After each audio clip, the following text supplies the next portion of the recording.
Hello, Peppers! Are you ready to get peppy? That's just for you, hand of God. This is the... Dave likes it. I'm Chaz. I'm Dave. Dr. Dave. Dr. Dave. You worked hard for that doctorate. Don't you forget it. And this is our third last PEP for the year. I believe that's the anti-penultimate app. Yes, PEP for the year. Very good, very good. Yeah, because I'm going to have one on Wednesday. I've got a special guest which I'll be talking about. Very special guest. Yes, indeed. And then we've got our final one next week, next Friday, because Planet America ends next Friday. Yes. And the second Planet America finishes, I'm going to burn my computer. I've read enough I blogs. think that the computer will welcome that as the sweet relief of death. So yeah, I'm definitely going to take a few months off. I'm going to get myself a whippet, and I am going to forget that any of this happened. And then we're back for inauguration. Imagine the things this whippet will hear. Planet America is going to be back for inauguration, and if you're not sick of me, then you'll be back as well. I will be back. There you go. But I'm also taking a few months off. Well, from this anyway. We did speak today on the show. After the show, we had a little chat. If we go on holiday, what is going to bring us back? Like, what needs to happen for us to come back? And we decided an actual coup. An actual coup. Not the bullshit that's going on at the moment. No, which we'll talk about a little later on. Let me just make an actual coup. Clear. I really enjoy this, but we need a break. We need a break. We need a break. And so as soon as an actual bullet goes into an actual head from an actual government minister of some kind, then we'll has be to back. be someone consequential as well. Yeah, absolutely. No, we don't care if Sonny Perdue gets shot. That wouldn't even count as a coup. No. That's just an average weekend in Georgia. But so enjoy this anti-penultimate. Anti-penultimate? Yes. PEP. For now. But just before we get into it, just as always, what's becoming a tradition, we're going to have to get a sting for this, hand of God, for next year, where I do a little follow-up on something that happened. Follow up. I just wanted to, this is not correction. Follow up Friday. This is not correction, but this is a follow-up for, that's very good, follow-up Friday. Yeah. I mentioned last week, Anderson Cooper with his upside down... obese flailing turtle. That's right, description of Donald Trump. Yeah. Basically, the next article I read after I got off this podcast last week was him expressing regret for that. Good. And saying that he didn't apologize per se, but what he said, I don't really care if he does. But what he did say was, I don't want to be that kind of person. Yeah, no, he shouldn't want to be that kind of person. So good on him. So I just want to give him credit for that. Yep. Well done. Oh, yeah, here's a quote. I regret using those words because that's not the person I really want to be. It was in the moment and I regret it. Okay. Let's talk. Well, let's update, shall we? Let's start with the election update. Yes. Results chat. Things have changed since the last time we talked. They have. As far as the presidency goes, Alaska we've finally found out about. They finally started counting the votes again. Bit of an anticlimax in the end. It wasn't very close. They finished them really quickly. They did. They weren't. They waited a long time for them to come in by Husky and private aircraft. And it turns out in the end about 40 people vote in Alaska. So in the end it was a 12-point margin for the presidency, and the Senate was not that different. Arizona, Trump, CNN, man, did they get mileage out of calling Arizona today? They were doing the breaking news siren. This is why you shouldn't watch CNN. They were doing the breaking news siren for 3 hours? About them calling Arizona like a week and a half after Fox News and the AP did. I just saw 12 minutes ago my old school chum, Zach Alexopoulos, who is a major kind of cephalogist in all kinds of national contexts, just posted that Arizona now has fewer ballots remaining than is the size of the lead. That is correct. Yes. That's what I was about to say. Sorry to steal your thunder, but shout out to Zach there, who I know doesn't listen to this because it's too lowbrow. Well, look, Zach's got a cool name and he's got an even cooler job title, so I will give him mad props. Yeah. Georgia, similar situation. 14,000 votes ahead, less ballots left. So that's finished. Pennsylvania is now 55,000 votes ahead Biden. That's a 0.8% margin now. Nevada is a 36,000 vote margin, 2.7% margin now. So it's all done. Okay, apart from the lawsuits, we'll come back to them. Popular vote is currently 78 million to 72.6 million. That's a 50.8% to 47.4% ratio there, which is a 3.4% margin. Yes. So that's getting there. Last time it was 2.8%, and I was saying it wasn't growing terribly fast. It's still not growing terribly fast, but it is growing. It'll get to around 5%, I reckon. Couple of interesting facts about that I'm relaying via Aaron Blake from the Washington Post. Yes. That at the moment, this represents the highest share of the eligible vote that any candidate has received since 1972. Yep. If it gets up to 51, then it's the highest since 1964. And if it gets beyond that, then it's the highest since one of Roosevelt's victories. It's already the highest vote share against an incumbent president since 1932. That's a good stat. Well done, Aaron Blake. I'm sure he doesn't listen to the podcast either. No, he doesn't listen to the podcast. So, I mean, despite the closeness of the election in electoral vote terms, we shouldn't understate that this is actually a pretty significant victory in terms of the number of people that Biden brought out, or the number of people that Trump brought out against him. Even in terms of percentages, assuming it beats 3.9%, the margin, and it's 3.4%, you'd expect it to get at least into the fours. Yes. At least, maybe into the fives. 3.9% was Obama in 2012. Yeah. So that would make this the second biggest margin of the century. Yes. So no, it is entirely likely to be that. Yeah. Yep. And this is not a rare stat, but it's just in case you haven't heard, no candidate has ever received 70 million votes before. This time it's going to be 2, and one is going to receive 80 million. Yeah. So there you go. So that's pretty big. And so, or should we talk about overall turnout now? Yeah, we can get to that. But just before we do, yes, I just want to on this popular vote thing, I clear up something from last week, which a few people pulled me up on. Oh dear. But no, they were right. So I just wanted to share it with everyone, which is that when I was talking about how an easy way to approximate a popular vote is just if everyone does the Maine Nebraska thing of breaking up their people were very unhappy about that. Like a few people made the point, well, if they're all going to filibuster, then you're going to end up, it's not filibuster, gerrymander. If they're all going to gerrymander and draw up these bullshit electorates, which essentially remove all forms of competition, then you're going to gerrymander the presidency.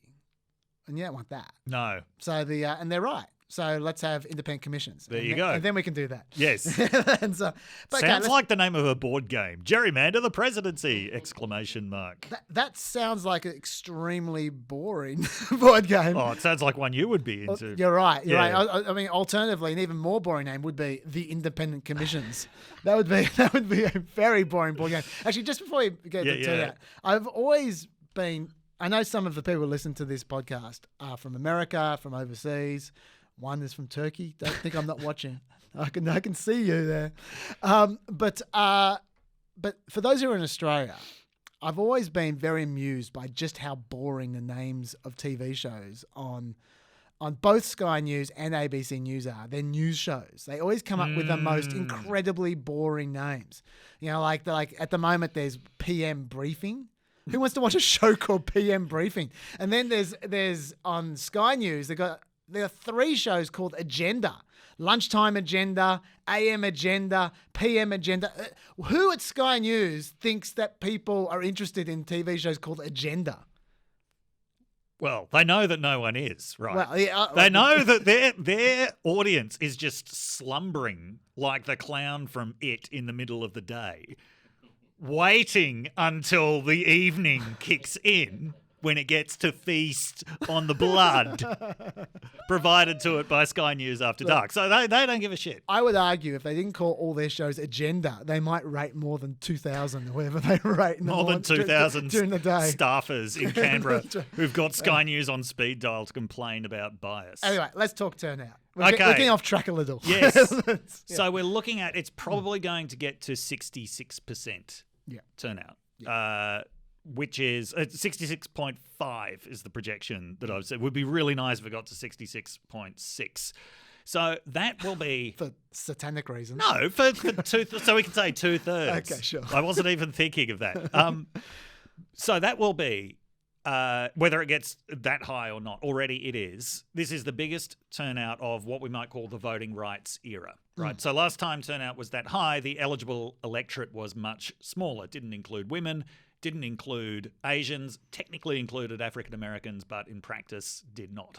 So we are talking about monumentally high. I mean, it would be fair in some ways to call this the highest turnout in American democratic history. I think there's going to be debate for a while about exactly why that was. And I want to ask you what you think about this. Because, I mean, there are two sort of major hypotheses that I can think of. So one is basically it's the Trump factor. Yep. He excites such high emotions on both sides. This was really seen as this apocalyptic kind of election, that is what brought people out, that Trump mobilization.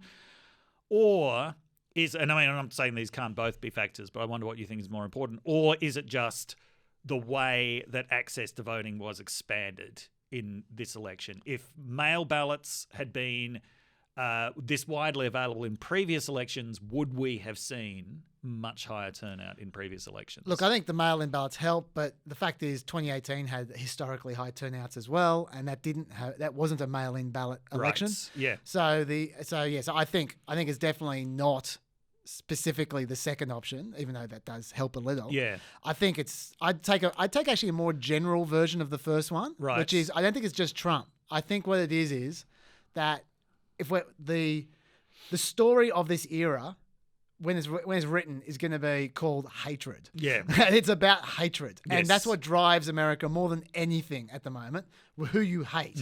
Now, Donald Trump, I think, is a specialist example of that. Yes, yeah, because people particularly hate him. But I don't think Donald Trump is inspiring huge numbers of people to come out to support him by himself. I mean, look, he's got some very devoted supporters, no doubt. Yes, they show up in our Facebook comments.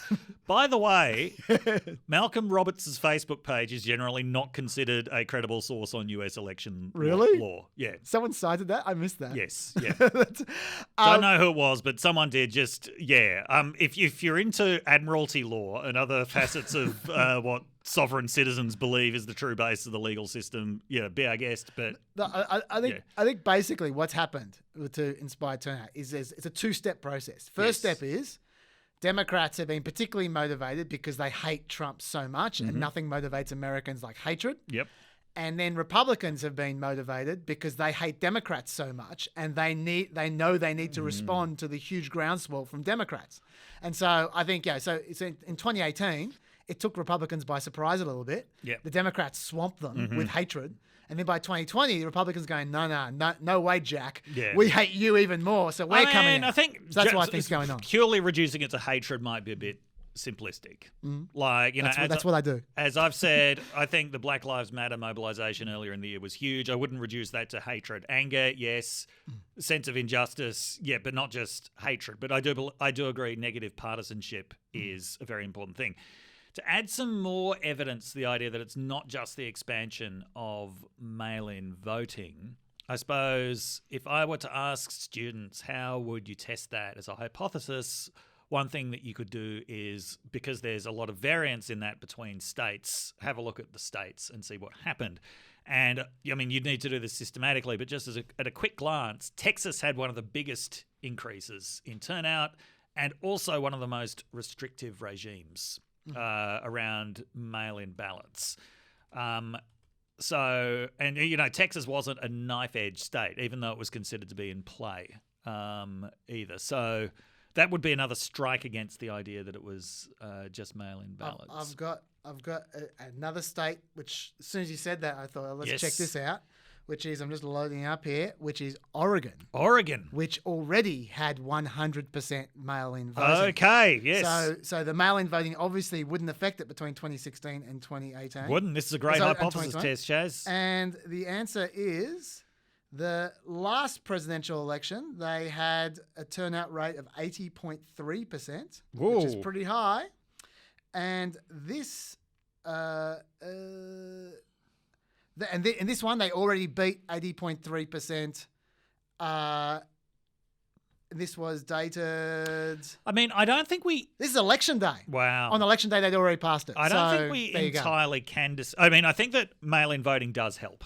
Definitely. And I think the fact that Oregon actually routinely has 80.3% is evidence that, especially over time, mail-in voting does increase it. So I'm not. I think mail-in voting is really important. I hope that they keep those expansions of mail-in voting, although some places have already made it clear they won't. I think the governor of Mississippi has, for example, has already said there's no way in hell. But the problem is it's become partisan now, hasn't it? It has. Yeah, which is annoying. That just ruins everything. Because there's one thing which I loved about this election. Leaving aside all the ins and outs and results and all the rest of it, one thing which I thought was great, was fantastic, was that the Republicans did so well in a high turnout election. Because until now, it was an aphorism that and even though political scientists always said, no, this is not the case, people just believed it. Yes. That high turnout elections equal Democrats. Absolutely, yes. And the Republicans matched them, and some places exceeded them, like Florida. Yes. And so if Republicans can genuinely believe that they can win high turnout elections and potentially be advantaged by a high turnout election, then they might drop all this bullshit trying to stop people voting stuff, which would be wonderful, because that is clearly a partisan move. Unfortunately, I don't think that's the lesson they're going to learn from this election. I think you're probably right. But, maybe one or two more of these. If we have a few more hatred elections, then maybe we can move past this chapter. Hate parades. I mean, it's interesting, on the thing about the Republicans turning out, a stat which I thought was interesting was about Florida, because Florida has very hard turnout data. You can find all kinds of stuff. Registered Republicans outnumbered registered Democrats by 2% amongst those who actually voted, even though Democrats outnumber Republicans amongst registered voters by 1.5 points. Right. So that's proof that Republicans outturned them out. I did. So, I just wish they'd take that to heart. It also suggests Democrats have got a bit of a ground game problem in Florida. Don't get me started. I would suggest. That is a well-flogged horse by me. Okay. We won't put that horse back to Chaz for more punishment. I've got a question for you. Yes. This is a silly question. Yes. How many votes do you think last place got in the election? I'll tell you about him. You can think about this. His name is Zach Scalf. Zach Scalf. He's an Iraq War veteran. He's a Texas A&M Thank graduate. you for your service. And he works. He's a content production manager at Nine Line Apparel in Savannah, Georgia. He went to Vermont and registered in Vermont because anyone can register in Vermont. And he was experimenting to see what happens if you put your name down. Yes. And you literally do nothing. He didn't even vote for himself. Okay. He was just curious how few votes you would get if your name is just on the ballot. Okay. With nothing. Now, it's not in every state. He's in Vermont. Yeah. But still. He was last place. How many do you think he got? 16. 29. Wow. That's the answer to this experiment. Well done, Zach. Well done, Zach. Thanks again for your service. Do you have anything else to add about turnout? No. Okay, other results. The House is still going. There's 15 seats remaining to be counted. So far, it's the Democrats now have a majority, just 218 to 202 so far. So they were... It was like 235 to 199, I think, before. So they got a way to go. The Republicans are already in the black. Yep. Republicans flipped 9 seats. Democrats have flipped 3, so that's a net 6 so far. Still, none of the Democrat flips are of incumbents.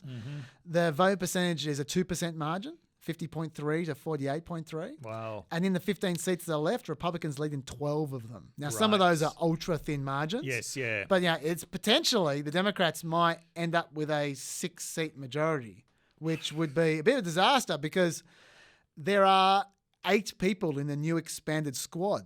Now, what that means is they'll have a situation where they need both the moderates and the squad to vote for any piece of legislation to get it through. Wow. And they've been relying up to now with one or the other not voting for any particular piece of legislation. So Nancy Pelosi's about to have some problems, I think. Yep. But anyway.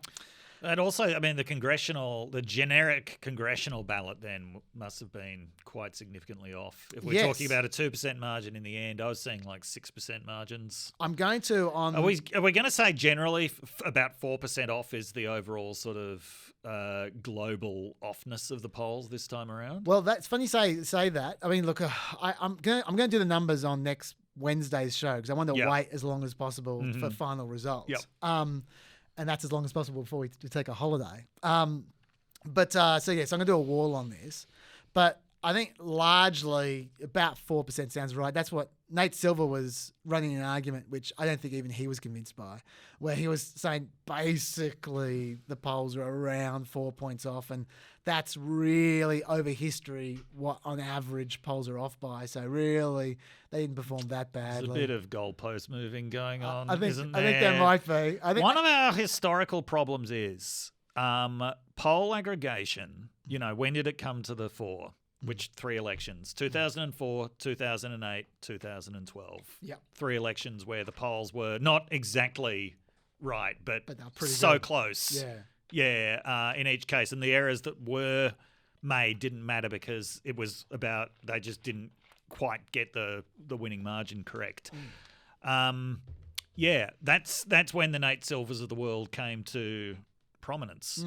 And at the moment we are just not in that world. Maybe we will return to that world, but it's clear that we're not in it at the moment. And I would argue if Nate Silver's right, which he may well be, he knows his numbers. Yeah. If he's right that polls are supposed to be about 4 points off, then there's no point to polls. Absolutely no point. Because there's a margin of error of 4 points on either way. Yeah. Like that's just ridiculous. Yeah. Like it's either a close race or it's not, and you know what that is without polling. Yeah. So anyway, but on that, I should say actually, I don't normally plug things on the show, and I definitely don't normally plug interviews, but we did an interview today on today's show for the Friday Fireside Chat. This guy called David Shaw. Have you heard of him? Yeah. Yeah, we talked to him on the podcast about how he lost his job for... He's a political scientist. He's a good political scientist. He's a very good political scientist. It's one of my favourite interviews that we've done. So I would recommend you go to Facebook He's and watch very the highly regarded in the political science community. Well, I can see why.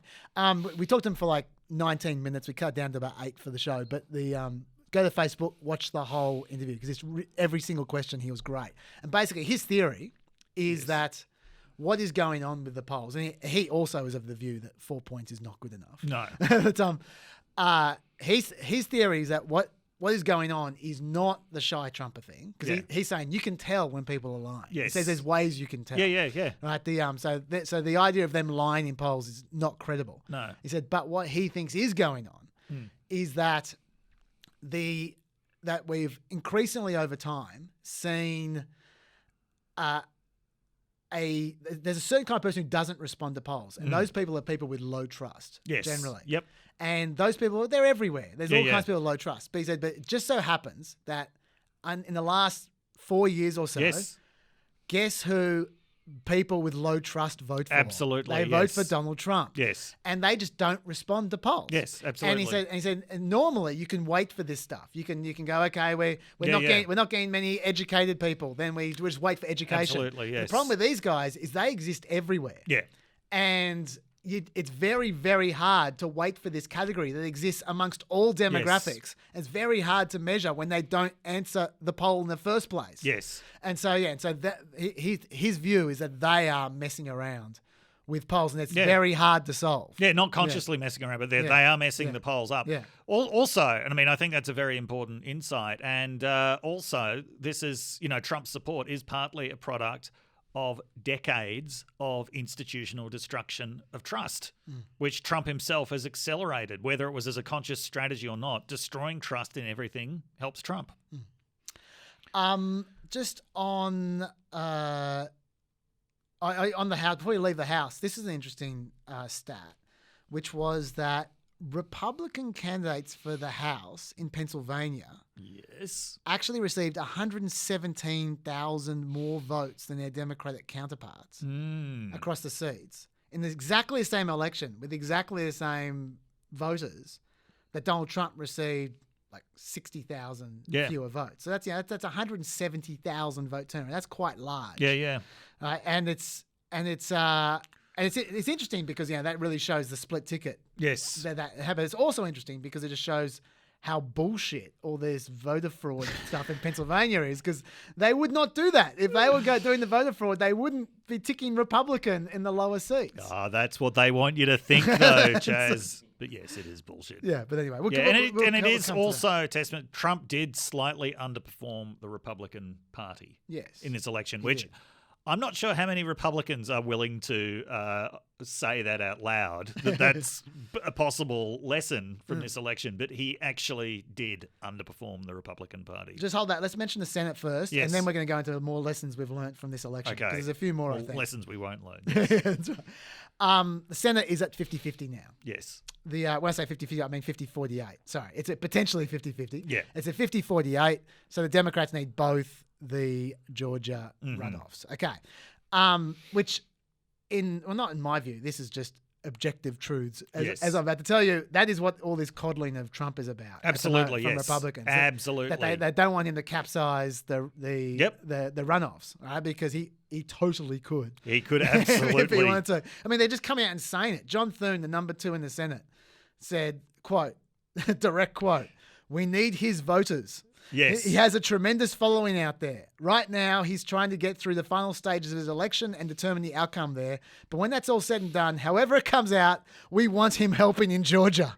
So they're pretty open about what's going on here.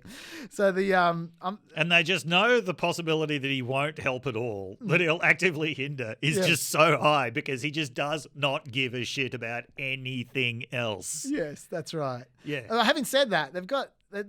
I mean, it's pretty stacked in their favour, the runoff. Like, you would think, you would think the chances of Democrats taking the Senate would be very low at this point. Also, if they do win both of those, it's going to be the thinnest of margins. And one of the Democrats' senators is Joe Manchin. Yes. That's like having half a senator. Yes. At best. Well, he just did a tour on Fox News where he was boasting about all the things he wasn't going to pass. God, he's a pathetic. Like where he's going, I just want everyone to know that, I mean, some might argue he's actually trying to help Georgia here by saying you don't need to fear all these things, moderate Republicans. They'd be saying, I'm not going to vote for the Green New Deal. I am not going to vote for the filibuster. I am not going to vote. He's just flat out listing all these things. He's still going to lose in 2022, by the way. 2024? 2024, yeah. Well, he might resign. He might retire. Might. I mean, he's getting old. Yeah. But anyway, he's going to lose. He's absolutely going to lose. Totally. But his replacement is going to lose by 35 points. like the Democrat who's trying to run after him. Yeah. But I was just going to say that with the runoffs, so they've existed since the 1960s. These runoffs in Georgia. There have been 8 runoffs between a Democrat and a Republican, and in 7 of the 8 runoffs, the Republican vote share has improved between the original election and the runoff. So they're up against it. The odds are not in their favour. What now the Democrats have not the Democrats. I shouldn't generalize. Some Democrats have a plan though. I'm not sure if you heard this plan. Have you heard about Andrew Yang's plan? Why have I got a sinking feeling in my stomach when I hear the words Democratic Party and plan? Andrew Yang, the Yang plan. Yang plan, okay. He's one of the better ideas people. Yang's one of my faves. He really of course he's one of your faves. Of course he is. Yes. But anyway, this is not one of my faves though. He's losing some points on this one. Quote from a tweet: "The best thing we could do for Joe is to get him a Democratic Senate. There should be coordination of resources. Everyone who campaigned for Joe should get ready to head to Georgia. I'll go. It's the only way to sideline Mitch and give Joe a unified government. Great news. Evelyn and I are moving to Georgia to help us off. Moving to Georgia. Yes, this is our only chance to clear Mitch out of the way and help Joe and Kamala get things done in 4 years. More details to come, but let's go." Basically, he goes on. Yeah. He is planning to vote in Georgia because you can. If you invert commas, you move there, you're allowed to vote. Hey, isn't there like... Well, this is the thing. Yes. A there is a month law. at least?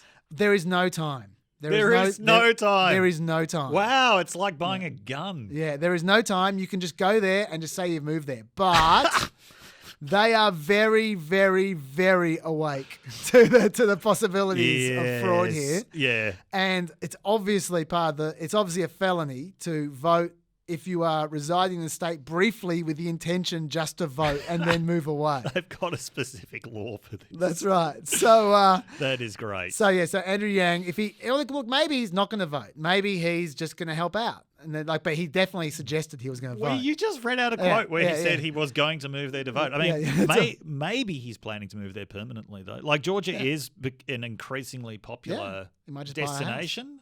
Yeah. It's a pretty big investment for 2 votes, but they all help. Yes.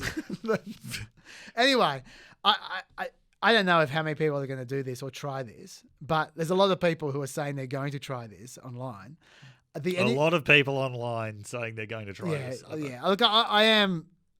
We are not encouraging peppers to try this. Well, this is all I'm saying is that either the anything goes mindset, I do not like, but I do agree that apathy will rule.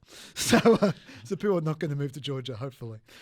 But anyway, that's their plan. We'll see how that goes. You know what it's time for? What? Stats Nugget! Okay. Drop that nugget, Chaz.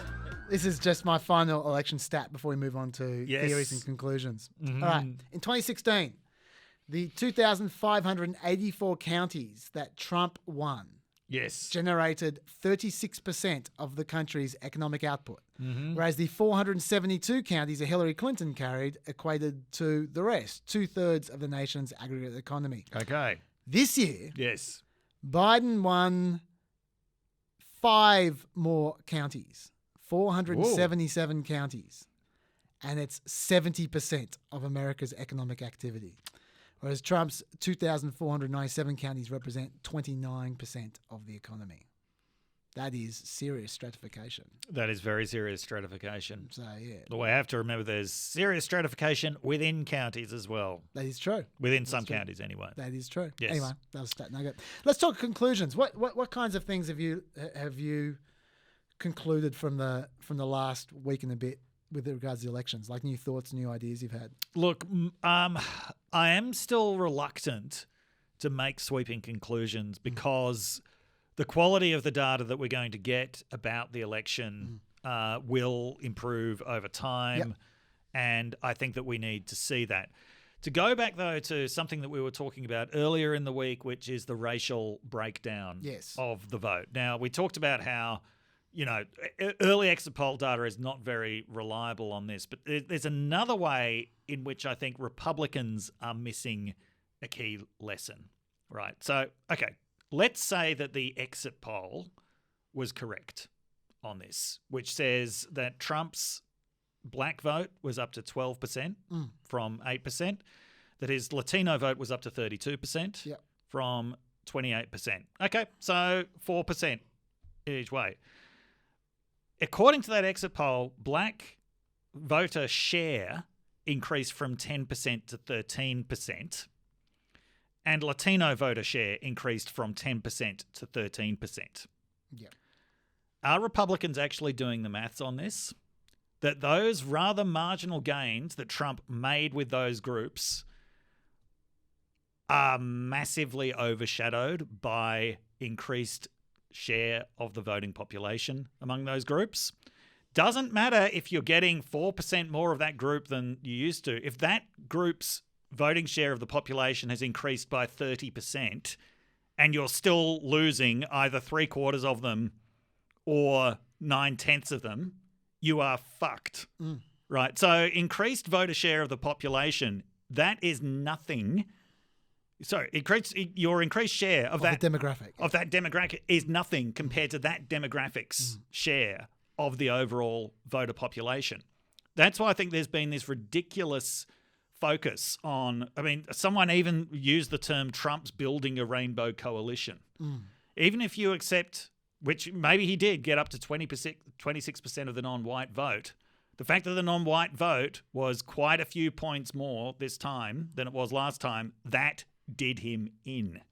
Yeah. So it wasn't this wasn't the Trump Rainbow Coalition election. This was the old Democratic Rainbow Coalition being reconstituted and doing in an incumbent president of the United States. I hope that Democrats realize the gravity of that lesson, because Republicans certainly aren't going to. I think the reason why they go on about it is not because they think it was amazing. Well, maybe they do. But I think there's a general fear amongst Republicans about what happens in 10 years' time. Right. Or 20 years' time. When the majority are minority. Yes. Yeah, and I think that that's probably more like 30 years' time. Well, I mean, I've long argued, and I'll just keep on arguing that by the time we're talking those numbers, 30 years' time, yes, Hispanics are white. Largely. Yeah. I mean, I know there's black Hispanics, but Hispanic won't be a thing, I think, in 30 years' time. I think it's just... I didn't realise that you were such a racial constructivist. I don't even know what that means, but maybe I'm very impressed. Yeah. I am very impressed. Well, no, this is the idea that race is performative constructed. Yeah, yes. I am. Yeah, yes. That's what I am. That's what I am. Yes. No, I am. And Yeah. Like I always say, whenever we have whenever I had this discussion with people, I use myself as an example. Yes, yeah. Like, how Italian am I? Third generation. That's what happens. Yes. It's just over time. That's I'm going to disagree with something you said last week. What is that? Oh, here we go. How dare you disagree? Now he's perked up. Yeah. What? You were one of the points you made last week was that. Hang on, last week or on Monday? This week? On Monday. Yes. Monday. Sorry. Yes. Yeah. Last podcast. There was no PEP last week. That's right. Yes. Good call. You disagree with me on that one correctly. I'll get you next time. On Monday, you made the point that you said, we always go on about defeating incumbents being extremely rare, but out of the last 8 presidents, 4 of them have been incumbents who were defeated. Yes. So that's not rare. Yeah. That's 50%. I did admit that was an arbitrary cutoff date. Oh, that's not the argument I'm going to make. The argument I'm going to make is incumbent is not the issue. Okay. The argument I'm going to make is 4 years of a particular party is an issue. Okay, that's fair. That's George H.W. Bush was 12 years. Yes. Like that when he went. Gerald Ford was whatever he was. It was 12. It was 12 years as well. 12 years of Republicans. Because he had no. He finished off 8 years. He was serving out the rest of Nixon's term. Yeah. 8 years. He finished off the second term of Nixon. Okay. Yes. So that was 8 years. Yes. So basically, you got Carter. Yep. And then you need to go back to 1896 to the time that happened before then. You have done your homework. Yes. I will completely cop to that. Yes. Yeah. Incumbent partydom is a different thing. Yeah, but you asked John Barron that, didn't you? I did. No, I didn't ask John Barron to do the research for me. I asked John Barron as the trivia thing when I looked it up myself. and John Barron knew it as well. Of course he did. That's got Barron fact written all over it. It does. But it's So I'm not doing this to dunk. I'm doing this to. No. I'm just saying what this tells me is that this explains, first of all, why the Republicans did pretty well in the House and the Senate. Because there was only 4 years of Republicans in power. Very interesting point. And so that's another indicator that Trump did particularly badly, because he shouldn't have been bounced after 4 years. He shouldn't have. Yeah, and so the fact they bounced him but didn't bounce the rest of them suggests that the rest of them performed as you would expect, but he did not. Okay. He underperformed.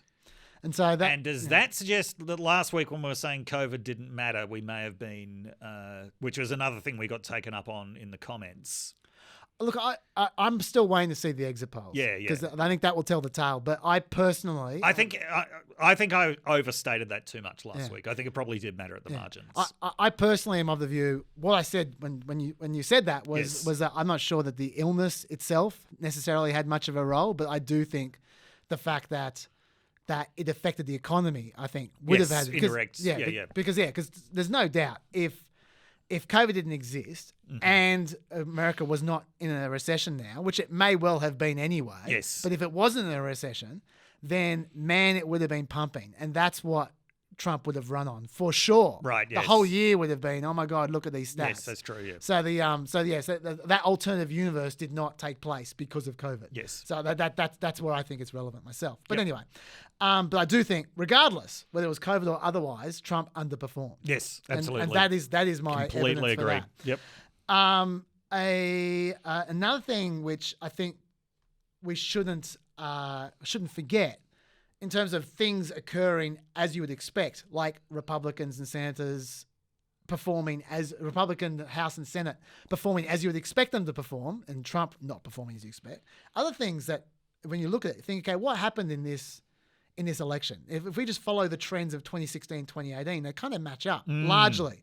You got a close national presidential contest decided by Wisconsin, Michigan, and Pennsylvania largely. You've got a set of Senate races that almost perfectly mirror the presidential results in each state, apart from Susan Collins. Yes. You've got an incumbent-friendly set of House elections. Like the incumbents basically won most of the time. There are a few flips, but not many. And the people who did flip were 2018's Democratic wave's biggest upset winners. Right, yes. Which you'd expect them to flip You back. would. That so does happen. Oklahoma, etc. Yes. That totally happens. And you have, for instance, in 2020, Democrats won. So in 2020, Democrats were defending 30 seats that Trump had won in 2016. Yes. Yeah. That's a lot of defending. You know, like in 1994, the Republicans picked up 54 seats.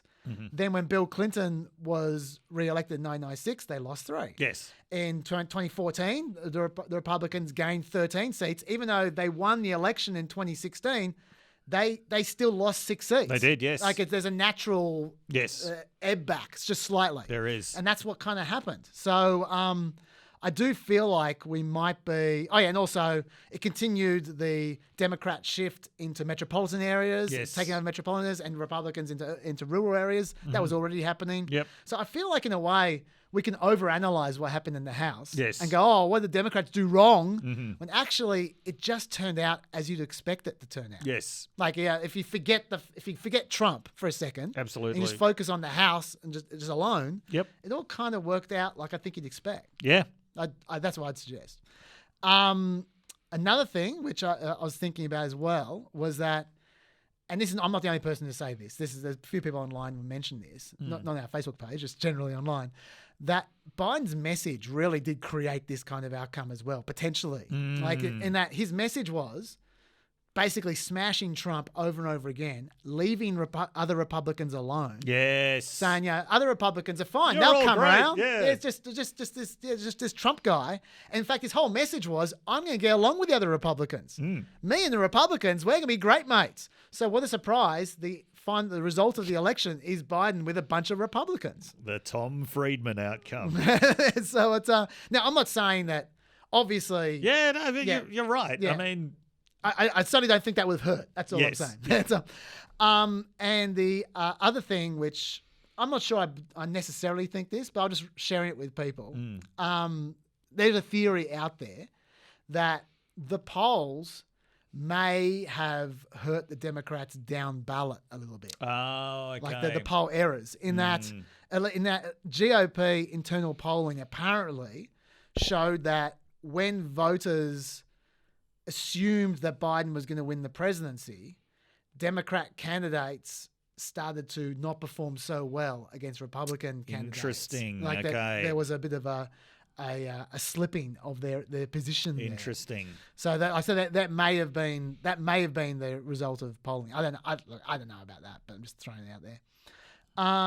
That's all I've really got. Any other thoughts or lessons? No? Okay. All right. It's a bit more in the Democrats left versus right thing, which I thought I'd share because I thought it was interesting. Yes. The first thing, before I even just get into it, I should just note, I just asserted last week, courtesy of AOC, that Democrats who are swing seat Democrats, sometimes in Republican seat Democrats, who supported Medicare for All weren't necessarily bounced because of it. I got some names here now. Katie Porter, Mike Levin, Jared Golden, Anne Kirkpatrick, Josh Harder, Susan Wild, Matt Cartwright. They are all co-sponsors of Medicare for All. Right. They're all in swing seats or worse for Democrats. They all won. Okay, there you go. Chaz is not just talking out of his ass. No, I'm not. Now, let's continue. Round 2. Ding, ding, ding, ding of the fight. AOC, quote, before the election, I offered to help every single swing district Democrat with their operation. And every single one of them but 5 refused my help. All 5 of the vulnerable swing district people that I helped secured victory or are on a path to secure victory. Every single one that rejected my help is losing. And now they're blaming us for their loss. So I need my colleagues to understand that we are not the enemy and that their base is not the enemy, that the movement for Black lives is not the enemy, that Medicare for All is not the enemy. This isn't even just about winning an argument. It's if they keep on going after the wrong thing, they're setting themselves up for obsolescence. She said, not a single member of Congress that I'm aware of campaigned on socialism or defunding the police in this general election. Those were largely slogans or were demands from activist groups. I'm not sure I necessarily agree that. I mean, what does campaigning mean? Okay, no one put in an ad. Hey, I'm socialist. Hey, let's defund the police. But I'm absolutely sure I heard. I heard politicians of AOC here. Yeah, I'm absolutely sure I heard politicians defending defending socialism, defunding the police as a concept, plenty of times. Anyway, so I'm not sure about that. But I'm just quoting her. Connor Lamb, who's the guy she's up against, the conservative in Pennsylvania, responded, I respect AOC and how hard she works and what she did in an extremely low turnout Democratic primary. But the fact is that in general elections in these districts, particularly in the ones where President Trump himself campaigns over and over and over again and attacks members with their own Republican-leaning districts, like me and Representative Slotkin and Representative Spanberger, it's the message that matters. It's not a question of door knocking or Facebook. It matters what policies you stand for and which ones you don't. I should say, by the way, they can both be right, you know. Yeah, also. You can watch out for your message and campaign intelligently. Yeah, but is he... I mean, okay, so when Trump goes and campaigns over and over again, yes, he talks about socialism over and over again. He says that Democrats support defunding the police over and over again. What lesson do you take from that? That whatever you do, that's the message that's going to be attached to you. I can't read Connor Lamb's mind, but I imagine what he would say is that, yes, they're going to argue that no matter what happens. That is true. Yeah. But if they can point to actual politicians who exist in the flesh and say, look, they said it. Here's the clip. And that clip gets played over and over and over again. Yeah, but it's always someone who's running for school board in Illinois or something. Like someone who's running for school board in Illinois said, fuck the police. Joe Biden has not condemned this. Yeah. Like it's... Well, it's not always. It's not always. I'll give you an example of when it's not. Okay. Someone went to a Black Lives Matter rally and posed with a defund the police placard being held by the person they were posing with a big cheesy smile on their face. Right. That was Connor Lamb. Whoa, I did not see that punchline coming. Excellent work, Chaz. So he should probably watch out for that kind of thing if he's worried about defunding the police. Connor. Look, I mean, that's okay. There is a long and ignoble history of politicians being photographed with placards and flags that they might regret. Yes. Look, I understand where he's coming from, obviously. I don't like those messages, that either socialism or the defund the police message. Yeah. But I do feel like if you're worried about that, you just stay well away from it. You deny it yourself. You say long and hard that you don't support that kind of thing. It's okay to have a broad party with a big tent with lots of different strokes. Different strokes rule the world, Dr. Dave. Yeah. It's okay. And I just don't believe... Can you just expand this metaphor to another couple of dimensions? So we've already got the circus. We've got a circus tent. We've got different strokes happening inside the circus. That's right. Yeah, it's a I don't know, I'm out. Horses for courses. There we go. Thank you, Dr. Dave. My point is that I feel like, while I understand Connor Lamb's point, I think he's overstating it. Right. And I think that maybe you shouldn't pose with defund the police placards. If he doesn't believe it, I'm fully in favour of him posing with defund the police. More of it. Anyway, but there is an interesting coda to all this, which is going to be on next. This is our special guest on Wednesday. Next Wednesday, our guest podcaster is Richard Cooke, who we've had before. The reason he's coming back is because he has some unique insights about this, which is back in 2018. Oh, yes. He was in America covering Florida during the midterms. And at the time, I can't believe I forgot this. At the time, he was sending me G-chat messages from America saying, my God, these two candidates in Florida, Democrat candidates, are the worst candidates I've ever seen. They are just destined to lose. They are horrible. Their whole outfit is hopeless. They couldn't tell him who their press contact was. Yeah.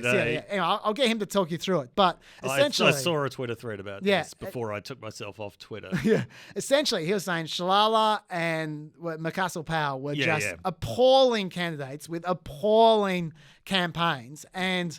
he definitely backs the AOC side of this argument that if you campaign right, you might not have such a problem. Yeah. And then anyway, he's going to talk to us all about what he found. There you go. On Wednesday. So that's interesting. Let's talk about the allegations of foul play. Oh, yes. Now, I went through on the Friday. Foul play Friday. Yes. You love the alliteration. I went through on the Friday Fireside Chat a bit about these, so I'm not going to repeat myself, except for one thing. I know you haven't been following these too closely. No. And you were keen for me to talk about them, and you seemed genuinely disappointed when I told you, man, I spent 10 minutes on the show, the Friday show talking about this. Don't make me watch the show, Chaz. No, I'm not going to. Okay. So what I'm going to do is I'm going to play you my favourite. Okay. And I'm basically going to reenact what I talked about on the show. Excellent. Because it is just the worst example of the shittiest story. Anyway, so this was on Laura Ingraham. Okay. Yes. All right. This is get ready to. What do we got? Yeah. Get ready to be knocked off your stool. Okay. The Trump campaign has submitted explosive evidence of voter fraud to the DOJ in the form of a sworn affidavit from a poll worker in Clark County, Nevada. Now, that poll worker joins me now exclusively with the shocking details. Now, we're going to be concealing her identity, even disguising her voice over her own safety concerns. Thank you for joining us. You saw something suspicious, we're going to get right into it tonight, happening on the side of a Biden-Harris van in the parking lot of the polling station. Now, walk the audience through what happened. I went out to go for a walk on my break, and I probably had a 150, 175-foot stretch where I was walking. The Biden van was parked along this stretch, and I was walking to it, so about 150 feet. I was walking, and I could see these people hand over what appeared to be white envelopes, just hand over onto this table. And as I got closer, the envelopes were being torn open. There were two people dropping the envelopes and two people ripping them open and turning and facing the van and drawing on them or marking them. And as I got closer, as I was walking, they would put things down and pick more paper up and mark on the van and then put it down and pick some more up. And as I got closer, I thought, those are ballots. And I didn't, I was in my polling uniform, basically. And as I walked by, I looked and I thought, those are ballots. And it kind of was an odd, like, what are they doing? So, now Laura Ingraham spared no expense. She got a real life alien to to come and share a story. It is Nevada. Let me talk you through. I didn't play the full interview. I really could have, because it was a very funny interview. Okay, so for the peppers who are shook by this, Now the only piece of information you don't have there, which is also funny, is that this car park scenario she's describing. Yes. Okay. It was 150 feet, she said, which is like 50 meters, a little less than 50 meters, actually. Yes. She reckons it took her 6 minutes to walk. 50 meters. Now, I know she's American, but yeah. I'm going to say, if you've ever been in Walmart on a Friday night. And then she went on to say that she did a round of the car park and came back half an hour later. Right. So she's not a fast walker, but let's leave that aside. Let me just go through, let me just recount for you what she said. Yes. What she said was, that the people who were cheating, who were filling out these fake ballots, they chose to do that outside the voting center in a Biden-Harris van in the middle of public. And they decided to do that for half an hour. Yeah, filling out fake forms. While letting a poll worker come up and look at them. That's right. Get close enough in to a poll worker's uniform. In a poll worker's uniform. Whatever the hell that is. That's right. Yeah. Yeah. And they kept on doing it for half an hour, and no one saw them apart from her. Yeah. She didn't report it to anyone at the time. This has got a lot in common with alien sightings. She didn't report to anyone at the time. Yep. She didn't even take. She didn't take a photo. Grainy cell phone footage. She didn't take a photo, even though she started 50 meters away. She might have had to delete her Bigfoot videos. maybe. So and then there's one more detail which is very important, which is that like you see the highly dramatic and very extremely creditable voice explosive allegations. But voice disguising technology applied to her because of her legitimate safety, legitimate fears for her safety. She hasn't even told the Secretary of State her name, so she can't be interviewed. She hasn't made an official complaint. All she's done is just turn up in that thick wad of affidavits that Kayleigh McEnany was waving around. Right. And it's a redacted affidavit, mind you. Yeah. Which you're not supposed to do. Okay. And show up on Laura Ingram's show. That, to me, is the lamest of the allegations. Amazing. Yeah. So anyway, no doubt that video is going to show up in our Facebook comments, but you know. Yes, it will. It does. Anyway, so that's an example of the kind of thing we're seeing. I went through in some detail about why I'm fairly unimpressed with most of these allegations. Mm-hmm. Yes. Suffice to say, I'm looking at the lawsuits rather than what's on Fox News and what's on Twitter. Yes. And the lawsuits are singularly unimpressive. Yeah. Like by the time they get to actually in a court where people can get done for perjury and contempt of court, the claims are watered down quite significantly. Absolutely. Let me assure you. A lot of these seem designed to convey quantity, like 107 affidavits in Michigan. Yeah. Nearly all of which we weren't allowed to stand within 6 feet of the table.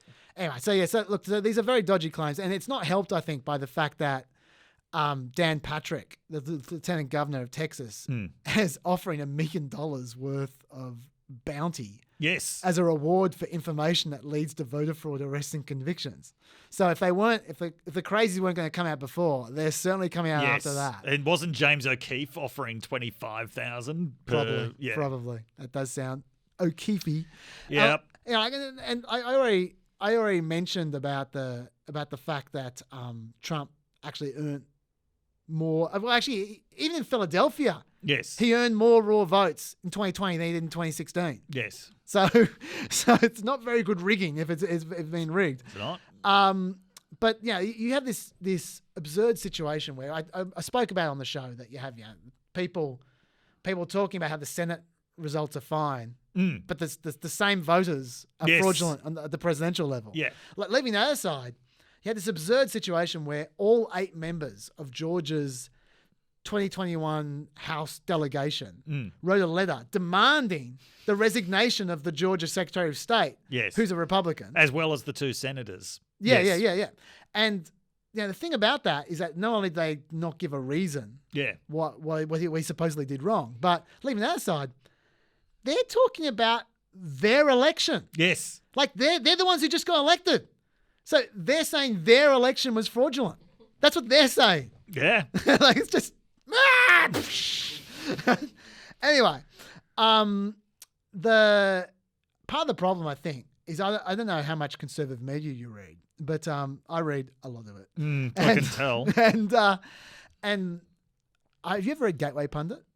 No, I see him getting dunked on Twitter. Yeah, this was the guy who tried to introduce the conservative world to Benford's Law last week. Was that him? That was him. That is so funny because he's a very stupid man. He's literally, honestly, sounds like I'm being mean. He literally, when you search dumbest man on the internet, he's most of the responses. By the way, just follow up Friday on Benford's Law. So after we finished the show, Chaz sent me a text saying, can you direct us to a specific part of Walter Mebben's page?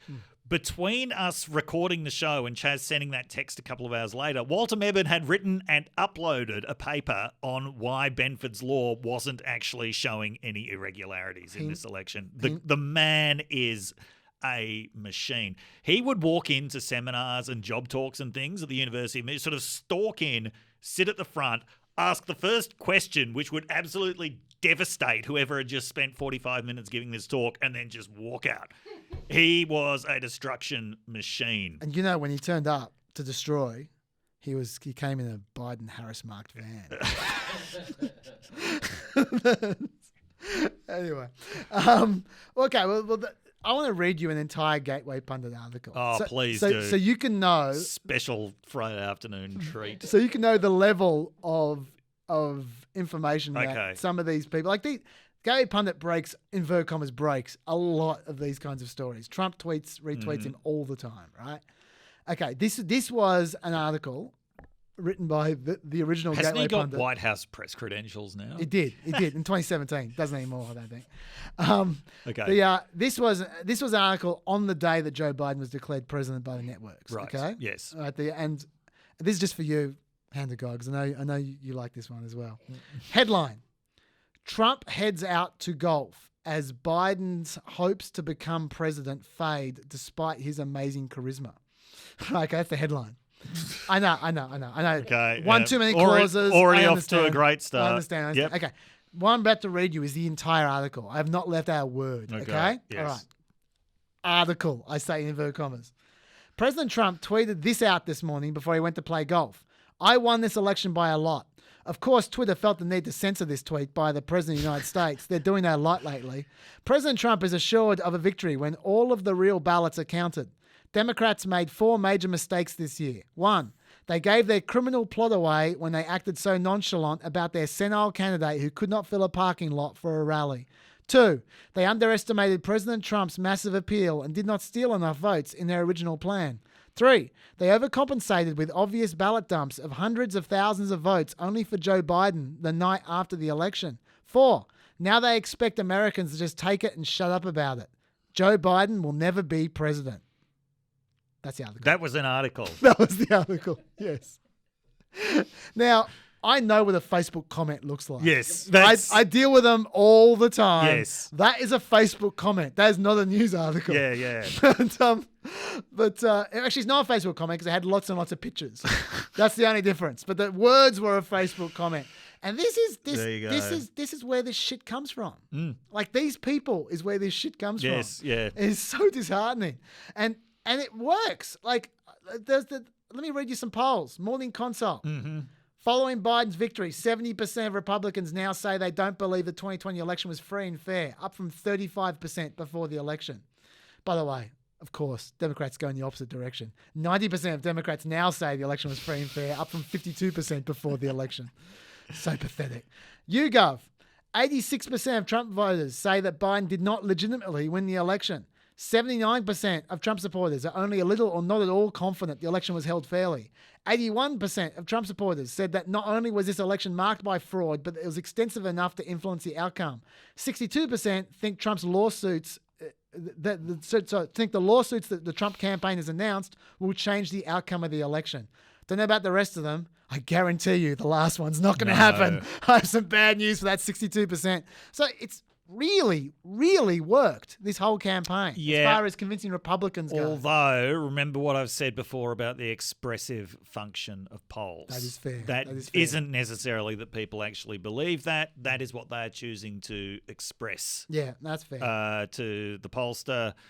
It's not surprising to see those results. It is deeply disheartening, and it's certainly destructive of democratic values. But yeah, I mean, but Trump telegraphed this so far in advance that this was the strategy. He walked us through this strategy step by step, telling his voters, don't put in the mail ballots. You turn up on election day, and then what we're going to see is I'll be in front on election night, and then all of a sudden votes will start coming in for Joe Biden, and they'll be fraudulent. It kills me that he can telegraph so clearly what he's going to do and he's not punished for it. Yeah, I mean... That doesn't matter. To be fair, it made the media a little bit better prepared for this. It probably did. Than they might have been otherwise. But but the thing is, people believe this because they want to believe it. Yeah, no, that's true. It's the X-Files slogan, right? I want to believe. Yeah. Yeah.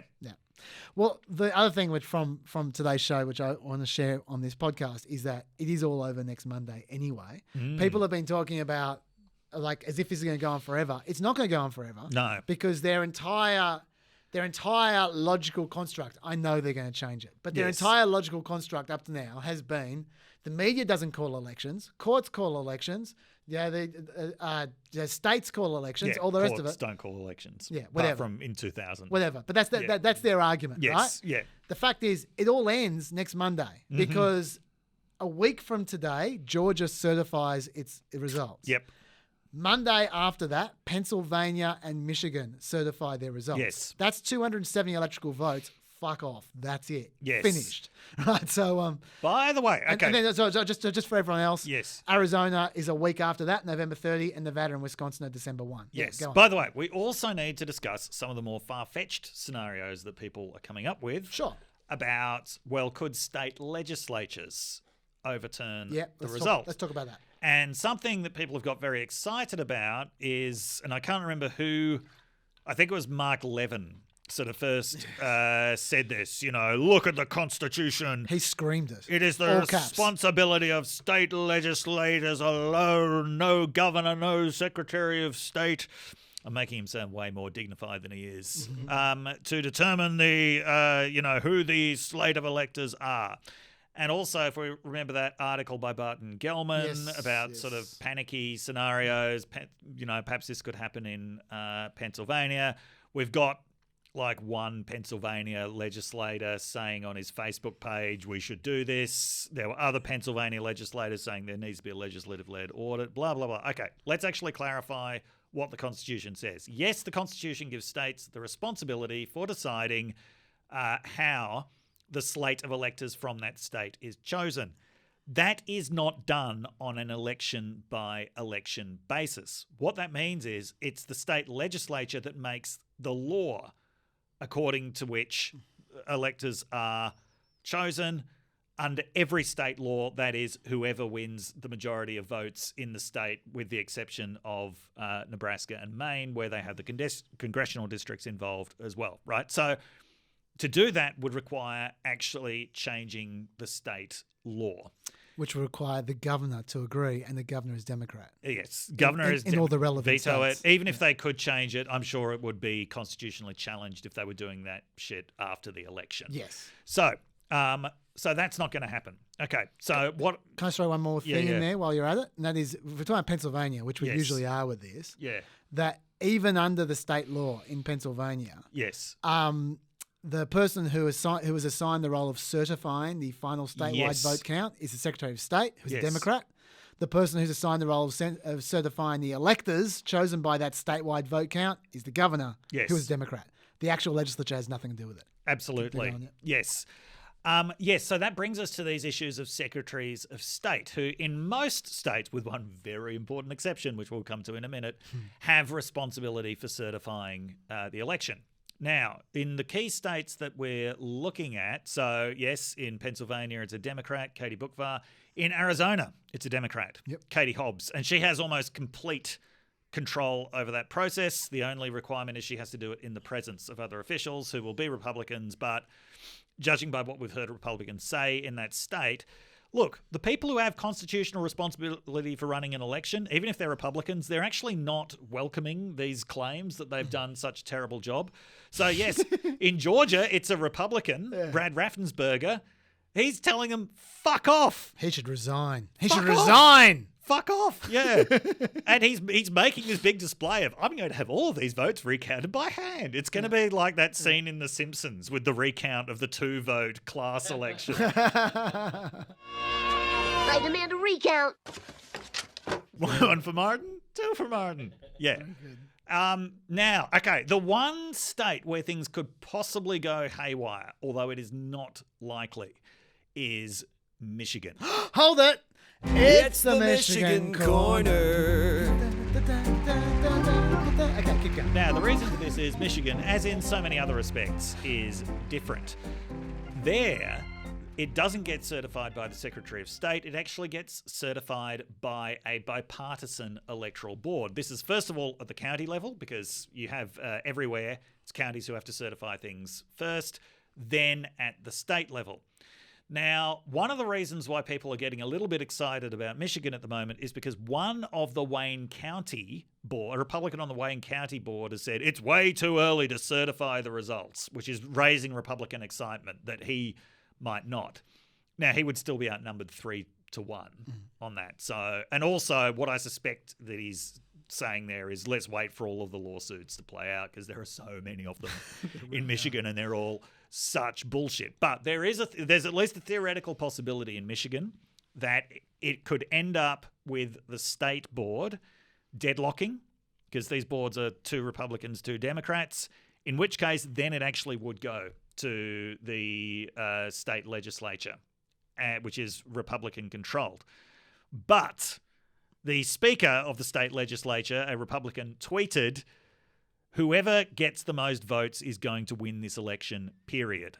Note the language. None of this most legal votes. Yes. He says most votes wins the election. So I don't think that is going to happen in Michigan. Even though it can't happen in Pennsylvania, the leaders of the legislature in Pennsylvania, the Republican House leader and the Republican Senate leader actually published an op-ed on October 19th saying the state legislature will play no role in this election. Even if they could, can you imagine the kinds of protests that would actually... Can you imagine how fucking short these people's political careers... potentially lives would be if they decided to unilaterally overturn an election. I mean, this is another one of the sort of lessons that people keep forgetting, the strength of anti-Trump mobilization in the US. From Black Lives Matter all the way to this election, this has actually proven itself to be a stronger force than Trump's ferocious base. America loves hatred. It's not all about hatred, but... Anyway, so basically we are talking about extremely far-fetched scenarios. We are. And that was the Michigan Corner. So for anyone freaking themselves out about this being a coup, it's not a coup. One of the things that makes it not a coup is that the military demonstrated back in June that they are not going to go along with this kind of shit, right? So Trump doesn't have the military. We are going to come back to Jesper and the potential. Another thing that Trump doesn't appear to have at this moment is business, which seems to be pretty much lining up behind, the results. Another thing he doesn't seem to have is a voice box. He hasn't spoken for so long. He's just tweeting. There you go. Yeah, I don't think he's feeling very good about life at the moment. No, sick of this shit. I will say this though, there are while this whole thing is a bit of a... I'm not saying that this isn't serious because of the way that it's undermining democratic values, but it's not an actual coup. Well, you know who's going to pay for this? Actually, this is not me concern trolling. I actually am bothered by this. Yes, the Republicans are going to pay, and I'll tell you why they're going to pay, because all the rubes that they've convinced, that this is all just par for the course now. It's all voter fraud city. Yeah. Guess who's going to be trying to pull some voter fraud in 2024? It's going to be some dickhead Republican who believes all this and thinks, oh, this is what happens. Yes. And they're going to get caught and they're going to go to jail. Yeah. And we're all going to laugh at them. And I'm going to feel bad about the fact we're laughing at them because I'm not. It's I don't like this situation. I'm anyway, not. But yeah. Anyway, it's look up the Cosmic Psychos video "Fuckwit City." Okay. Yeah. Is that homework? Yep. Okay.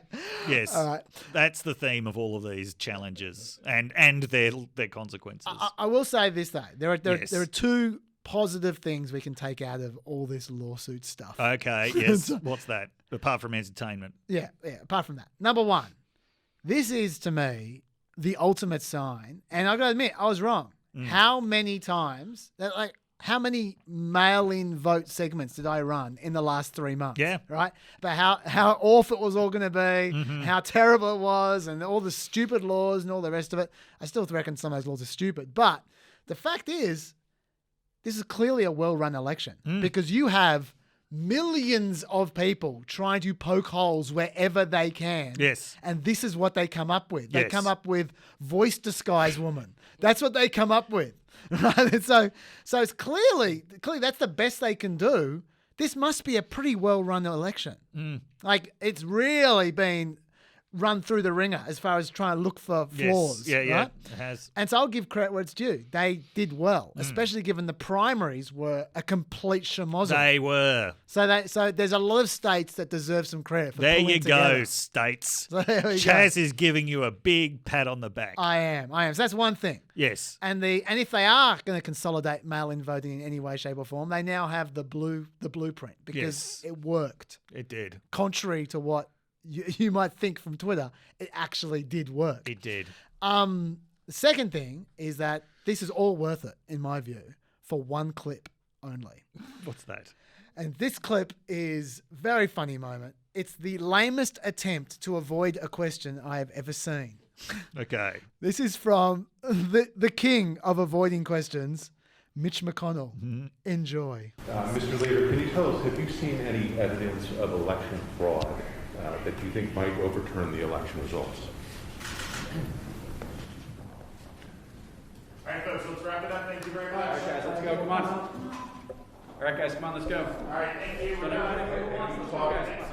You can't pretend you didn't hear the question when you're looking straight at the questioner when they ask it, and then you turn away nervously and swallow.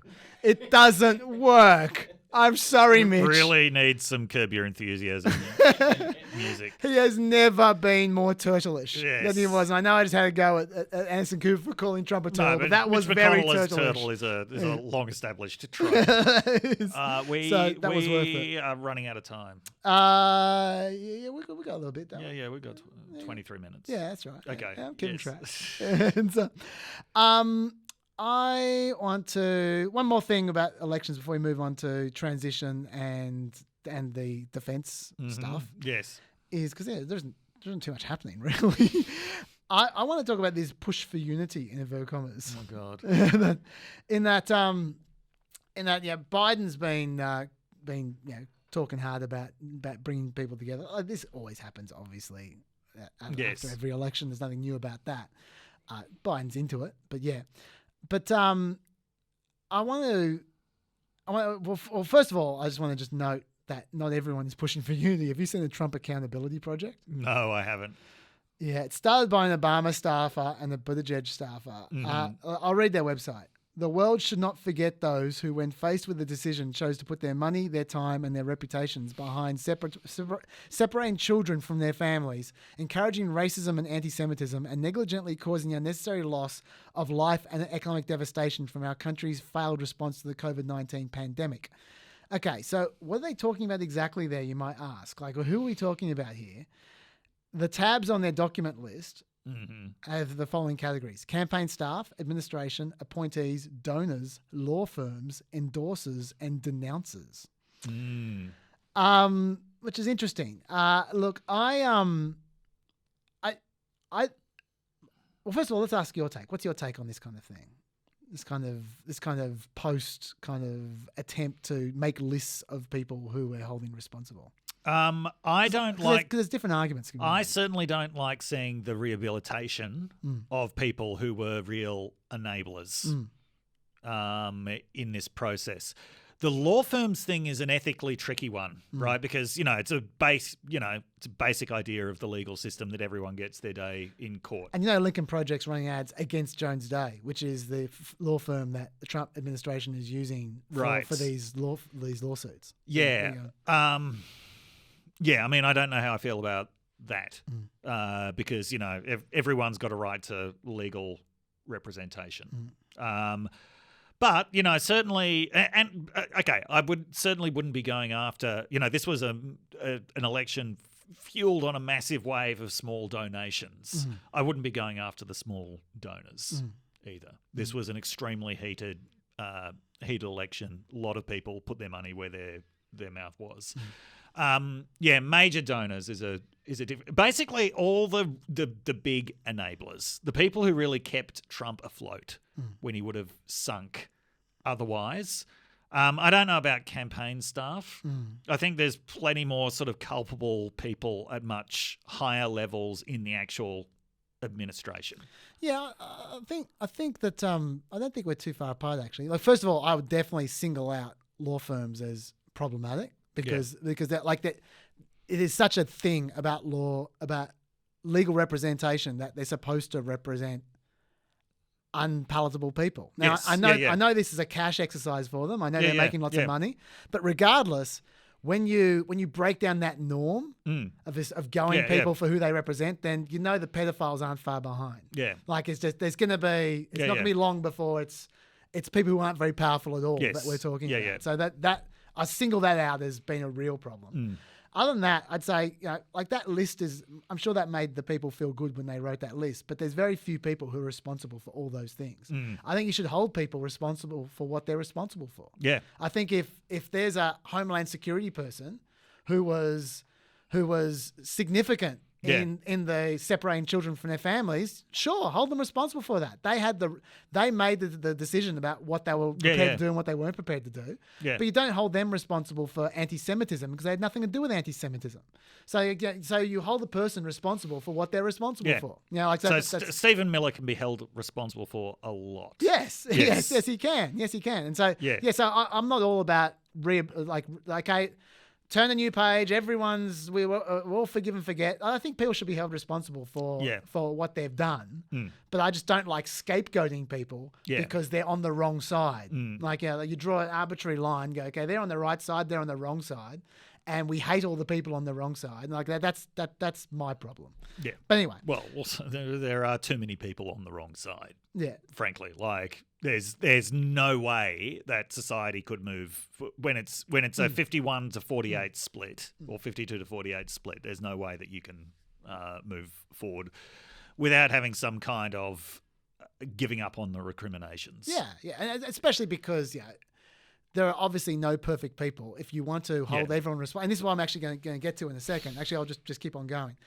Just hold that thought. I'll come back to that. There's one genre about this kind of thing which is quite popular at the moment, talking about the unity thing, which is it's written by a lot of Republicans at the moment, conservatives, where they go, we should. They're the ones who are saying forgive and forget, huh? They go, we should forgive and forget, shall we? Unity, hey? We should have unity now. After the last 4 years, after 3 years of Russiagate, after what you did to Brett Kavanaugh, he's a gang rapist, is he? After what you did to Covington kid, after like all this kind of stuff, right? We there are a few articles posted on our Facebook page in the comments about this actually. But it's a very common genre at the moment.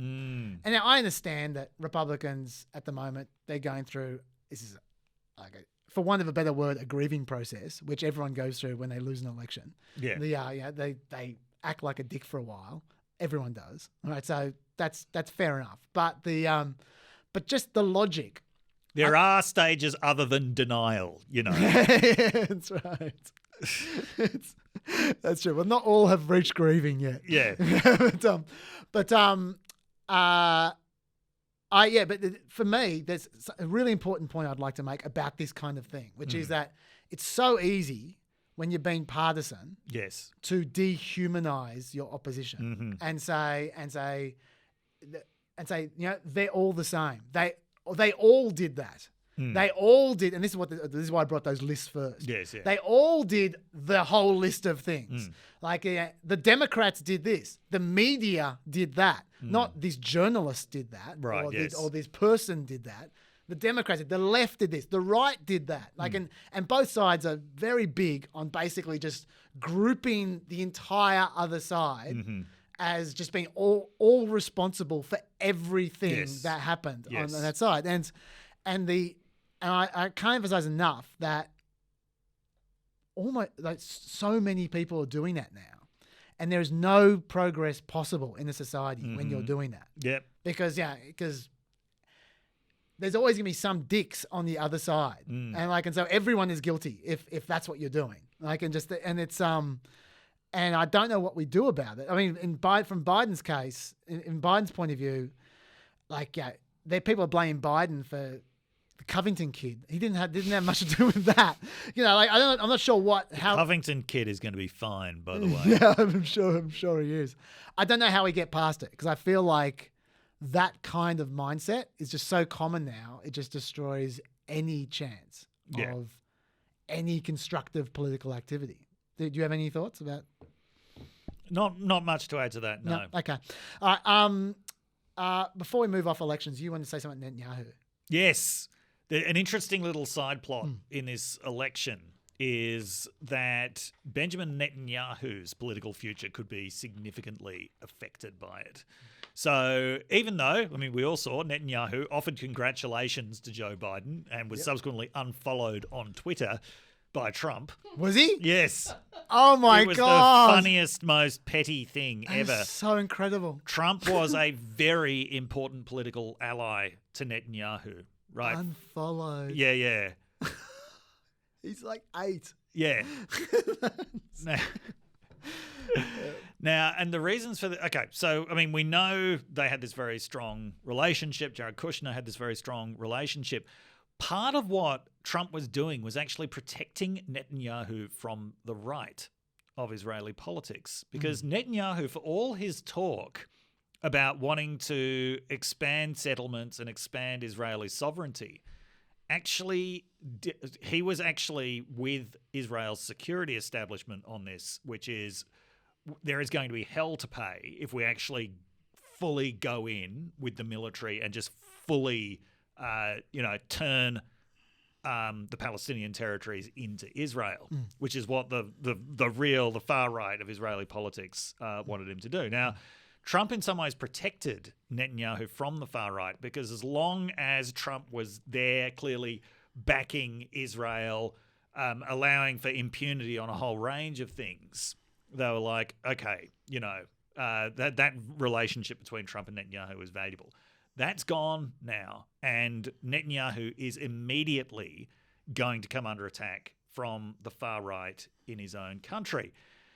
Given, you may or may not be aware, Netanyahu has gone through 3 elections in the last year because none of them produced a conclusive result. The only reason why he's still prime minister is because he and Benny Gantz, the leader of Blue and White, just kind of finally reached a compromise for the sake of forming a government, which they felt they had to do because of COVID, which Netanyahu has handled almost as badly as Trump has and is now facing protests every night.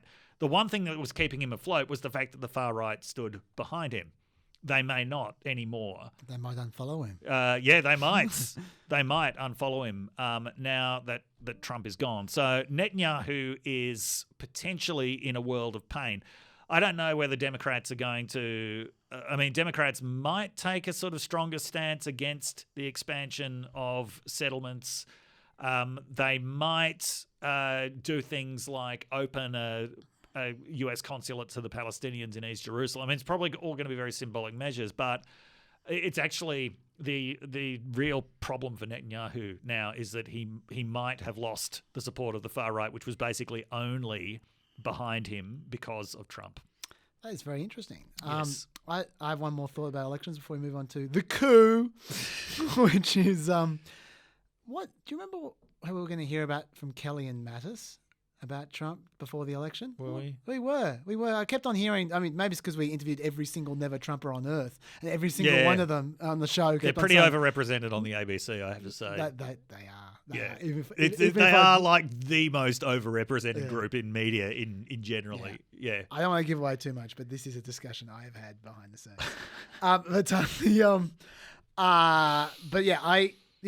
We kept on hearing about Kelly and Mass were going to come forward because the only people that came forward were like 40-year-olds who were torpedoing their career amongst Republicans. Yeah. To say something about Trump, and Scaramucci and all these pals kept on, and Lincoln Project guys were saying, "Oh, Kelly and Mattis, they're coming for sure. They're just timing it for the last second." What bloody cowards! They're like 70. They can afford to burn a few bridges. They wouldn't even go on Planet America. Yeah, well. We did ask. Okay, let's start the coup.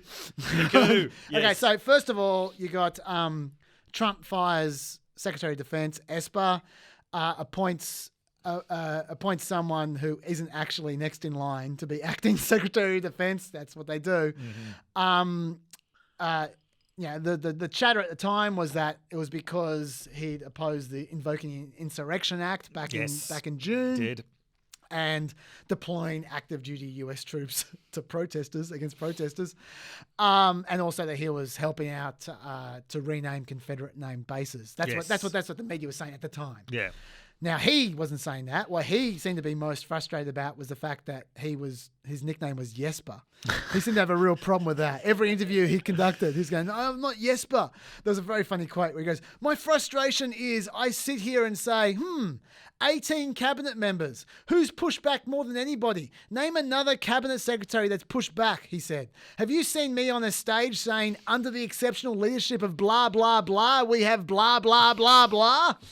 It's true. He's never said that, but it's very funny that he's so upset about it. That's awesome. Anyway, so that was step one. Then the next day, they replaced the acting policy chief at the Pentagon with a guy called Anthony Tartar, who is... Oh, yeah, this guy. Now, yeah, he's best known for being sacked under the Obama administration for saying that, did he say that Obama was running a terrorist organization? Something like that. Yes. Called him a terrorist leader. A terrorist leader, that's right. But that sort of thing will get you sacked. It will. By the way. But what's less if you're working at McDonald's and you say Ronald McDonald is a terrorist leader, you're gone. Yeah. Pack your bags. That is what he's well known for. What he's not so well known for is some of the really insane shit he's been doing since then. Oh, okay. In 2018, here's the good stuff. He seems to be a troll against John Brennan in particular. He seems to have a problem with John Brennan. Imagine devoting your life to that. Yeah. On Twitter, he replied to John Brennan. John Brennan wrote something about Donald Trump, and Anthony Tartar replied, might be a good time to pick your poison. Firing squad, public hanging, life sentences, prison bitch, or just suck on your pistol. Your call. My God. I'm not the only one who needs to take a Twitter sabbatical. But wait, there's more. Oh, no. This is also in 2018. John Brennan. Now, this is what John Brennan tweeted to prompt this. Yes. Any man can make mistakes, but only an idiot persists in his error. Marcus Tullius Cicero, 106 to 43 BC. That was his tweet. His tweet was presumably referring to a mistake that Trump had just made, right? Yes. Okay. But anyway, so it's clear. By the way, I'm sure that he didn't pluck out the Loeb Classics version of Cicero in the original Latin to get that quote. Probably not. That has got plucked off the internet all over it. Probably. But might have to fact check to make sure Cicero actually said that. But anyway, stoic. But the fact is that John Brennan, while criticising Trump, quoted Cicero with an innocuous quote which may or may not be true. Mm-hmm. Okay. Anthony Tartar replies with, as incompetent as John Brennan was as a CIA analyst, we must assume he knows spy tradecraft. This is a signal to someone, somewhere. Cicero was assassinated for political reasons. Oh, this is a God. clear threat against POTUS. He should be arrested immediately. Someone responds, are you being serious? Tartar responds to her, totally. He's nervous. He ran the CIA. He's committed multiple crimes. He has the network to do what he threatens here. Same person replies, but you're saying that his tweet is a signal to someone to assassinate the president? Tartar replies, I believe so. Why else would he randomly quote Cicero on a day that real Donald Trump asks for an investigation of crimes that directly implicate him? Serious crimes, treason, sedition. He's a cowardly bureaucrat that lucked into a powerful position. He doesn't have the spine for this. Wow. That man is now in a position of power in the Pentagon. Jesus Christ. so that was day two. And then the rest of the day, we found out that the Deputy Chief of Staff of the Undersecretary of Defense for Policy was sacked. The Undersecretary for Intelligence was sacked. And Jesper's former Chief of Staff was sacked. So that's 5 in 2 days. And at that point in time, people are going, it's a coup!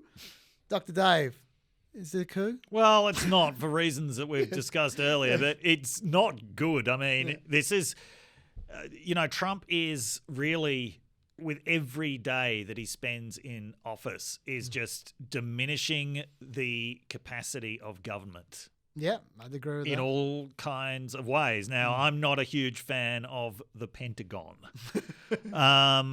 but that is not the place to stock your most online weirdos. And he's really, I should say, I just mentioned Tata, but he's got 3 super flaks appointed in those positions. Yeah, no, it's not good. It's not good for institutional memory. It doesn't bode well for any kind of handover or transition, if one is ever allowed to happen. But it's not a coup. I actually think of all the issues that Trump has left behind him, I think what the Trump administration has done to the public service, I think is going to be a very long-lasting one. Like it's going to take a decade to rebuild some of the experience and knowledge that he's expertise, sacked. yes. That's, which is a bit of a shame. Definitely. Yeah, no. Well, I mean, we should just be clear here. If there's a coup going on, yes, you need soldiers and guns. Yes, you don't need policy chiefs. No. The acting policy chief ain't going to get the coup done for you. No. But let me put an alternative theory to you, and that is that 2 of the guys that he replaced, there were 3 flaks and 2 other guys who weren't flaks. The 2 that weren't flaks were very, very big on getting the troops out of Afghanistan. Yes. And you might recall Trump made a big deal about getting the troops out of Afghanistan by Christmas. Yes. Jesper was no spur for that. He was saying that, no, we're waiting. We need to respond to conditions on the ground. That's what they always say. That's code for it ain't going to happen. Yeah. Now, I don't know what's going on there. No one knows what the hell's going on there. But it is, in my view, possible that this is Trump trying to get a late win for whatever reason, either for his legacy or for running for 2024 or whatever, to be the guy to get America out of Afghanistan. Yeah, it could be. And if you appoint 2 hardcore anti-Afghanistan war people, plus a bunch of flaks, that might be the way to do it. What I would say to those who are freaking out about this and who are coming up with all kinds of this ain't looking good kind of theories, let's just wait a month and let's just see. Like maybe they will, maybe they won't. Maybe this is terrible. Yes, we just don't know. But I'll just float that as a possibility. Yes. Do you have anything else to say, Dr. Dave? Last 2 minutes? Yes. Last time Republicans won the popular vote was 2004. Yes. Sorry, I forgot that. Looking at this, some really fascinating things happened in this election, which you'd think Republicans might want to study, given it was the last time they won the popular vote. Okay, one of the big things that stands out to me is, first of all, there was a war going on. And second, this was one of the last points where Republicans were clearly ahead in the culture wars. Yes. Okay, this was at a time when gay marriage was actually a poisonous issue for Democrats. Yep. Those conditions are not going to be reproduced easily. But some other conditions, George W. Bush was very big on Latino outreach. He got 49% of the Latino vote in Texas in his 1998 gubernatorial election. According to one exit poll, he got 44% of the Latino vote in the 2004 election. I would suggest for Republicans ever to win the popular vote again, maybe they don't want to, maybe they're just content with, banging out electoral college, but that's actually the level of Latino support they need to get to. It's not in the 30s, which is historically sort of where it usually is. It's actually in the 40s. A couple of other just fun facts about that election.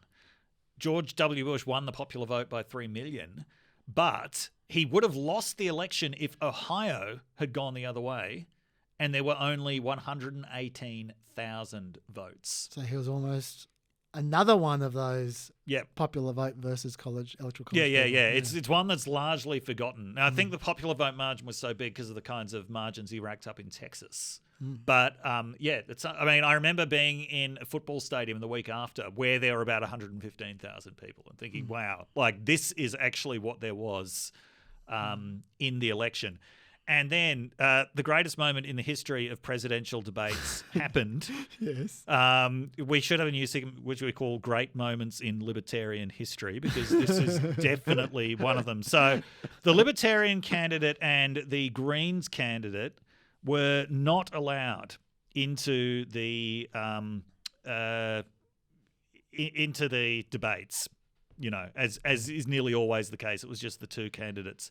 So both candidates, Michael Badnarik from the Libertarians and David Cobb from the Greens, actually got arrested trying to enter the first presidential debate. They got arrested, and Michael Badnarik was arrested while trying to serve papers to the Commission on Presidential Debates. Isn't that like the most libertarian thing possible? I must admit that is pretty libertarian. It is. That has been great moments in libertarian history. And with that, I think we're out. We are out. Don't forget the David Shaw interview on Facebook. It is a cracker. And thank you very much, guys. I will be back on Wednesday with Richard Cooke. And I'll be back with Dr. Dave on Next Friday for our final podcast for the year. PEP of the year. Short of there being a coup. See you guys. See ya.